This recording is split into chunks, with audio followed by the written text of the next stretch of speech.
پاشان ببینە سەر شریعەتەکەی شریعەتێکی ناوە نازانی سەری چ لایەنێکی بکەی معقولە تۆ شریعەتی لە هەموو بوارەکانی ژیانە قانونێکی کامیل لە هەموو قانونەکان مەسەڵەن ئەمڕۆ قانون سیاسەتی دەوڵەتی جیاکراوەتەوە قانونی جینایی جیایە قانونی ئەحوالی شەخسی جیایە قانونی نازانم اقتصادی جیایە کۆمەڵ لە هەموو بوارەکانە قانونەکان جیایە قورئان لە هەمووی دواوە نەک هەردواویشە بەڵکو ئەم یاسا و ڕێسانەی کە لە قورئان و لە سونەتەکەی محەممەدا صلی الله عليه وسلم هەتا ئەمڕۆ بە تەطبیق بەکار ئەهێنرێ هەر شوێنە جێبەجێکردنێ سەرفراز بووە ئەتا هەیە کەس حساب بە عەقڵی شەق و شڵی خۆی هەیە قانونی تیا بەدڵنی ئەمانی لە لاتوندە و ئەمانی لاشلە و ئەمانی بەحسابی عەقڵی خۆی بۆ چوونی خۆی ئەمانی پێسەقەتە کاتێ وەرە تەطبیقیەکەی سەرەکەوێ ئەو ڕاستەوەی تۆ سەقەتە کابرا بەس داریشتە تەلەڤیزیۆنەکانی پڕ کرد و داوای مافی ئافرەت دەکات ئەبێ وایە بۆ بکری و ئەبێ وایە بۆ کە کاتێک کە سەری حاڵ و خێزانی خۆشەکەی سەکەی ئەمڕۆ لەگەڵ ژنەکەی شەڕێتی و هەفتەیە پێکەوە ناگونجن حەیای خۆیان بردووە ماڵەکەی فاشلترین کەسە تایە خاینێکی تەواوە لە خێزانی هەر ڕۆژەی لەگەڵ ئافرەتێکە داوای مافی ئافرەتیشی بۆکە گلەی لە ئیسلامەکە بۆچی شریعەتی ئیسلام ڕەنگەی پیاو زیاتر لە ژنێ بێنێ بەڵام خۆی لەگەڵ دا ئافرەتە عیلاقەی هێوان بە حرامی لای ئەو موشکیلە نییە بەڵام بە پێی شەرعی خوا لای موشکیلەیە یعنی بە هیچ شێوە موشکیلەی ئەوەی نییە بە حرامی بە هەر شێوەیەکەیکەیت بەڵام بە پێی شەرع ئەو لای موشکیلەیە لێ بێت بە کۆڵی شێر مهمترین صفەتی ئەم شریعەتی ئیسلامەش ئەوەیە یەک پارچەیە یەک پارچە یعنی ئەوە نییە تۆ بچی یەک لای لێ بکەیت و پیشانی خەڵکی بیت ئەمانەیانوێ ئەم ئیسلامە لە دلت و پارچە پارچەکەن پارچەیەکی ناشین بێن پیشانی خەڵکی بن ئەها چاوتان لێ ئیسلام ئەم قانونە ئیجحافانە و قانونە پڕ لە زوڵم و ستەمانی دەرکردووە چۆن هەموو جارم نمونەیە دێنمەوە ئەڵێ میسال زەلامێکی کامیل بێنی ڕێک و پێک هەموو شتێ لە جێگەی خۆیان زەلامەت چەند جوانە قژ لە جێی خۆیان چاو لە جێی خۆیان دان و دەم و لوت و دەست و قاچ و هەمووی لە شوێنی خۆیان چەند جوانە بەڵام وەرە هەر چاوێک ئاوا بە چەقۆی بڕۆ چاوێکی ئەم زەلامەت دەربێنە ئاوا پیشانی خەڵکی بە دەمار و خوێن و هەمووی شۆڕ بۆتە ولیاکانە چ کەسەی بینێت تۆقەلەوی باوە چییە ئەها بەڵام لە شوێنی خۆیان چەند جوانە وەرە تۆ ئەندامێک لە ئەندامەکان قۆڵی زەلامی لێکەرە و بیبڕۆ ئاوا پیشانی خەڵکی بە چەند ناشرینە بەڵام ئەها لە شوێنی خۆیان چەند جوانە جێگەی خۆی بینێ و بۆشایی خۆی پڕ کردوێتەوە ئەمانە چن ئیسلام ئاوا لێک ئەچێ یەک جوزئیەتێ بۆ دێنێت ئاوا پیشانی و عەلەمەی ئەڵێ ها چاو لێە ئەها چاو لێ چ زوڵمێکی لە ئافرەت کردووە ئەڵێ میراتی پیا و دۆنگی ئافرەتە بەس ئەوەندە للذەکەری مثل حەظ الأنثەیین بەس ئەمەندە بۆ دێنێت ناچێ باقی قانونەکە و پیشانە بۆ نارێ پیشانە با لە شوێنی خۆیان چەند جوانە ئەمە ئیسلام قانونێکی کامڵە نایە بۆ خەڵکە بڵێ ئاخر ئیسلام ئەو ڕێسایی کە ئەو دایناوە ڕێزێکی داوە بە ئافرەت دەڵێ ئافرەت لە مناڵیەوە کە گەورە ئەبێ واجبە لەسەر باوکی بەخێویکە باوکی نابرای برای نەبوو مامی مامی نەبوو خاڵی پیاویان نەبوو بێ حکومەت بەخێویکە لەو ماڵەیە بوو بەسەرفی واجب و کەس نابێ زۆری لێ بکات بینێنێتە دەرەوە کاسبی پێ بکات دوایی شووە کاچێتە ماڵی مێردی خۆی ئەبێ ئەم مێردە مەسرەفی بکات کوڕێکی گەنج داماوە عمری وا بۆ بە 40 ساڵ 20 ساڵێتی 25 ساڵێتی کاسبیەکە نان پەیاکە پارە کۆکاتەوە هەر هەمووی داوە بە ئاڵتون دە پیا و ماقولی ڕیشتپیشی بردووە دەستی باوکی کچە ماجەکەن مەمنونی ئەبن بە ڕێز و بە حورمەتەوە ئاڵتونەکانی 20 ساڵ ڕەنجی خۆی هێنێەوەی کاتە ملی ئەم ئافرەتە ماڵی بۆکە خانووی بۆکە جلی بۆکە هەموو شتێکی بەدڵی بۆ ئەکات بە مەمنونیشەوە هێشتا نازیشی بەسەراکەن هێشتا فیزیشی بەسەرا لێن ئەبێ بیشی ژیانێ کەسیش ئەگەر ئیشی نەکرد ئافرەتە ناڵێ بۆ ئیش ناکەی چونکە واجب نییە لەسەری مەگەر خۆی حەزکا بچێ ئیشکە ئەگەر خوا نەخواست مێردەکەشی مرد ئەبێ کەس و کارەکەی هەر بەخێویکەن لە هەموو حاڵەتێکە ژیانی مەزمونە ئەگەر خوای گەورە بۆ ئەم گەنجە کوڕە نەکبەتە نێرینەیە لە شوێنێکە حەقی بۆ بکاتەوە بڵێ میراتی ئەم دۆنگی ئەو بێقەی ناکات ئەها دنیا پڕەکەن بەڵام هەموو کاری کە پیشان ناکە خوای گەورە چ مافێکی یاوە بە ئافرەت ئەو هەموو حەدیثەی پێغەمبەر صلی الله علیه و سلم و ئەخلاقی ئەو وەلانێن کا فەرمی هەچ کەسێ دوو کچ پێ بگەێنێ و خزمەتیان کات تا پێ ئەگەن و شۆکەن وەچە ماڵی خۆیان بە هەشتەکەی لەسەر من بە دوو کچ دوو مێینەکە کچی خۆ بێ خوشکی خۆ بێ بە خێویان کەی ڕێز و حرمەت ئێم ئیسلامەدا ئەچێ ئەو پارچەی بۆ لێ بڕێ ئالیای بڕێ ها پیشانی خەڵکی ها ئیسلام چەند ناشرینە ئەچێ پارچەی بۆ لێ بڕێ ئەڵێ ها ئەمە ئیسلام ئەڵێ ئەگەر دوو پیا و دەست نەکەو بۆ شایەتی با پیاوێک و دوو ئافرەت بن چاو لێ چ سوکایەتی بە ئافرەتەکە ئەیکا بەهارا بۆ گەورە ئەکا ئەنواع ئەشکاڵ شتی لەسەر بنیادەنێ ئەمە چییە وەڵان لە باسی قەرزە خوای تەبارەک وتەعالا ئەڵێ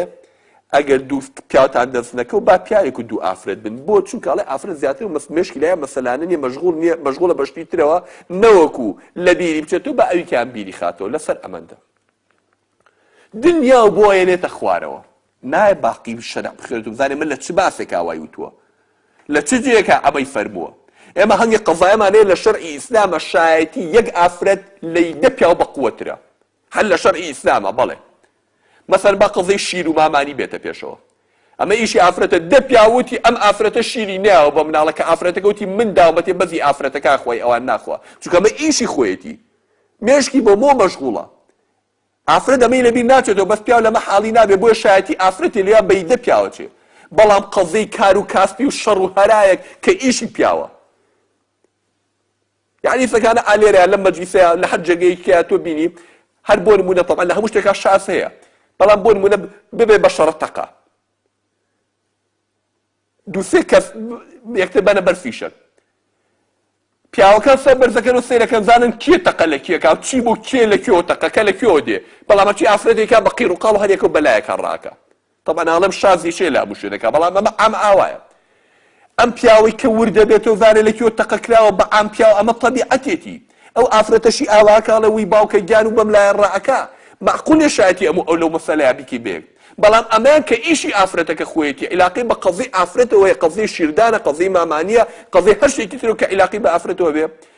قەزەی شایەتی ئافرەتەکە لەیدە پیاو بەقووەترە ئەمە چی ئەو تۆزە بۆ دێنێ ئەوی ئیسلامی پیاعی بارکە یان دێ ئەم دنیا بۆێنێتە خوار و ئایم ئەم ئیسلامە چەند ڕقە چاو لێڵە بێ قۆڵی ئینسان ببریت و دەزەکە بە باسی مافی مرۆڤ و باسی نازانم چی و بۆکە ئەو قۆڵەی کەوا دزی ئەکە ئەو دەسەی کەوا دزی کردووە ئەمە وحشی گەرێتیە ئەمە زمانی ئەشکەوتە ئەمە ئیتر ئیعلامێکی گەرمە بۆ خاتەین کۆموای لێ موسڵمانەکان نەکەونە مۆقعی دیفاعکردنەوە نەکاکە بۆ بەز بوو سەردەمە بوو بۆ ئیسلانیە و نازانم چی نەوەڵە خوا قورئانی داناوە تا ڕۆژی قیامەت دەفەرمێ ئەڵێ دز قۆڵی ببڕدرێ ئەفەرمێ خائینە و زیناچی ئەو ئافرەتەی خیانەت لە مێردەکەیەکا شووی کردووە و ئەچێ زینا ئەکایە ئەو پیاوەی ژنی هەیە و زینا ئەکا لێ بێ ڕەجم بکرێ ئەوەشی گەنجە ئەبێت جەردەی لێ بدێ بۆی نەچێتەوە ئەو بکە ئەمانەیەکە بە هەرا و مافێکی شەخسی خۆیەتی ئەوەی کردووە نابێ وای لێ بکرێ خوای تبارک وتعالى ناچێ مەسیری میلەتێک و مەسلحەتی ئومەتێ بکا بە قوربانی زەلامێکی دز کە دزی لە خەڵکەکە جارێ دێنەوە شرتی داناوە کە ئەبێ بێتە دی بۆی ئەم دزە قۆڵی ببڕە کە ئەمانە حەد زۆر بەکەمیەتە دی مەسەلەن ئەم دزی قۆڵبڕینە بۆ یەک کەس ئەبێت بۆ یەک جۆرە کەس ئەویش کە ماڵی محتەریزێک کەی زەلامێک بێ خازی خۆی بێ ئەم تایبەت چوو بێشکانە بێتی محتەریز یعنی چی یعنی من ماڵی خۆم پارەی خۆم خستۆتە قاسەوە لە ماڵی خۆمە قایمم کردو دامناوە یەکێ بێت تایبەت بەسەر دیوارە پەلاماری قاسەکەی من باسوور بزانێ من بچێ بیبا بۆ خۆی بەزەم نەوعەیە یا ئەوەی ڕێگری لە کاروانێکەکە و ڕووتیانەکات و ماڵی خۆیانە ئەگینا کابرا بە گومان پارێک هەلووە کەوتۆ هەڵیەگرێتەوە ئەوە ناپی ناوتێ دەس ڕاستە لێوانێ گوناحبار بەس قۆڵبڕین لەسەر شتانە نییە مەسەلەن کابرا پێی وایە وەڵام پارێکی دزی و بەشی خۆشی تیایە کە منیش حەقم خوراوە لێرەکانەوە ئەوە شمولی ئەوە ناکە لە زمانی عومەریش و عەلیشە ڕەزا و ڕەحمەتی خوایان لەبێ مۆزەفی دەوڵەتیان گرتووە لە پارەی دەوڵەتی خواردووی هیچ کامیان قۆڵیان نەبڕیوە محاسەبەیان کردو عقوبەیان ناوە پارەکەیان لێسەرێتەوە بەس قۆڵیان نەبڕیوە بۆ توان ئەم کابرای پێی وا بۆ بەشی خۆشی هەیە مافی خۆشی تیان لەبەیە پارەی دەوڵەتەکە بەو شێوەی بردوێتی یعنی مەسەلەن بۆ نمونە بەس دزێکی داناوە کە ئەچێ چەتێتی ئەکا بەسەر خەڵکەوە ڕێ لە خەڵکەگرێ ئیسلام دەسەکانی کردو بە سێ دەسەوە دەسێکیان دەسی یارمەتی و هانایە ئەوە ماچیەکەوە ئەو دەسەیەکەوە پێغەمبەر صلی الله علیه وسلم کابراوتی یا رسول الله ها دەست ببینی چۆن هەوی قڵشیتیە بۆ خەریکی دار بڕینم کاسپین پێغەمبەر صلی الله علیه وسلم فەرمووی بێنە با ئەو دەسە ماچکەم ئەمە دەسێکە خوا و پێغەمبەرەکەی خۆشیەوێت ئەمە جۆری یەکەمی دەسە ئەوە دەسە ماجەکرێ دەسی دووەمیش دەسێکە بێ ئیشە ئیسلام کاری بۆ دۆزێتەوە کاری بۆ دۆزێتەوە کە کابراوتی یا رسول الله من کار لێ بیکەم گوریسێکی بۆ هێناو پاچێکی بۆ هێناوتی بڕۆ ئاو داد ببڕەرەوە تەورێکی بۆ هێناوتی بڕۆ داد ببڕەرەوە بێنە بیفرۆشە ئەی خاتە سەرکار دەسی یەکەم دەسی ئیشکەر و حەڵاڵ خۆرە ئیسلام ماچیەکە دەسی دووهەمیان دەسی بێکارە کاری بۆ دۆزێتەوە دەسی سێهەمیشیان دەسی دەستدرێژی کارە ئیسلام ئەی بڕێتەوە تۆ مەبە بە دەستدرێژی کار عومەری کوڕی خەتاب لە کاتێکی گرانیە وازی لە قۆڵبڕینی خەڵکەوتی کە من خواردنی و خەڵکە پێدابین نەکرێ قۆڵیشیان نابڕم ئەبێ هەموو وەسائلێکی بۆ دامینکردبێ بەس ئەمە هەر فێری دزی بووە هەر وازی ژنانێ ئەخلاقێکە تەرکی ناکە بۆیە ئالیا بۆیە بڕن بۆ ئەوەی تر تا ماوە جاریکە دوو جار ئەمە بکرێت لە وڵاتێکە دز لە وڵاتیان نامێنێت ئەمە شەڕی خوایە تۆ بێ ئەمە ناشرین کەی ئەمڕۆ مافی مرۆڤ ڕێگە بۆ نایە بیری کابرای مەظلوم کە ماڵی خوراوە و تعدای لێکراوە و دەستێژی لێکراوە ئەو لەبەر چاو وەلانیت ئەمانە کاری کێن ئەو کەسانن کە یانووی ئیسلام ناشرین کردن بەڵام هیچیان بۆ ناکرێت یاساکانی خۆیان هەر هەموو فەشەلیە ناو لە وڵاتی خۆیانە وڵات پڕ بووە لە دز لە جەردەیی لە تعدا لێکەر تەسەورەکەن وڵاتێکی خۆشی وەکو سوید کە خۆشترین وڵاتی دنیاە نیسبەی تعداکردن لە کچی تازە پێگەیشت و لە هەموو دنیا زیاترە دەستدرێژیکردنی سکسیتیایە لە هەموو دنیا زیاترە هیچ عقوبەیەکی ڕادع نییە بۆ ئەوە قانون دانراوە لە ئەمریکایە ئەگەر زەلامێک لە سەر و هەژدە ساڵەوە بێت لەگەڵ ئافرەتێکە کە لە خوار هەژدەوە بێت عیلاقێکی جنسی بکە کابرایی لێ بە مەحکەمە تۆ چۆن ئەوە قاسیر بووە تۆ چۆن وا لەگەڵا کردووە بەڵام ئەم قاسرێ لەگەڵ 50 قاسەی تری وەکو خۆیان خەریکی فەساد دێڵە لەقەی ناکە بۆ کۆمەڵە یاسا و ڕێسایەک قانونی نێربازی قانونی لەشفرۆشی قانونی ئەرەخۆری قانونی ڕقیقی بیست تیجارەتکردن بە ئافرەت و بە بناڵ و بە نازانم چی من لە وڵاتانە هەموو بووە بە قانون بەڵام ئەوانە پێشکەوتنە بۆ ئەوان ئافرەت ڕوود کرێتەوە فەسادی پێ بگرێ نەخۆشی ئەیدز و زوهری و سیلان و سفلس و هەمووی پێ بڵاو بکرێتەوە بکرێ بە گەورەتی سوکایەتی پێ بکرێت ئەمە بۆ ئەوان پێشکەوتنە بەڵام زەلامێک بچێت بەهۆی وەزعێکی خۆیەوە